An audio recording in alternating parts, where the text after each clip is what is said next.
In today's video, I'm going to teach you how to schedule reports in Freshdesk. If you're looking to keep your team or stakeholders updated without manual effort, scheduling reports is a simple and reliable way to automate insights. Let's walk through it together so you can set it up with confidence. First, log into Freshdesk. Open your browser, go to the Freshdesk site, enter your login details, and click Login. Once you're in, look to the left sidebar and click Analytics. This is where all your reports live, including dashboards and any custom reports you've built. Now, open the report you want to schedule. If you already have a custom report, select it from your list. If you're starting from one of the curated reports provided by Freshdesk, make sure to clone it first so you have your own editable version. That way you can control the schedule and make adjustments without changing the original. With the report open, look at the top of the page near the Present option and click the Export or Share icon. From the menu, choose Schedule Report. This opens the scheduling panel where you'll set the rules for when and how the report is delivered.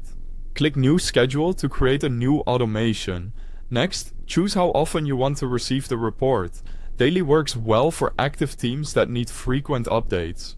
Weekly is great for a consistent recap, and monthly is ideal for leadership summaries and trend reviews. Pick the option that matches your workflow. Set the delivery time and add any helpful details.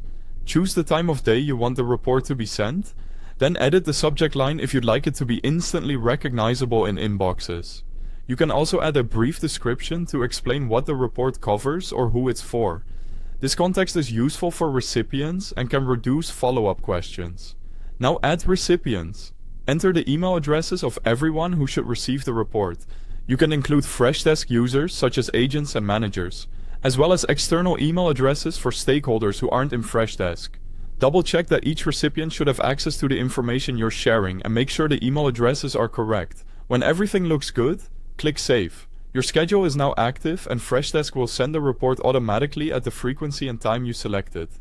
If you ever need to adjust the timing, recipients, or details, you can return to the same area and update the schedule. That's it, you're done. Thanks for watching.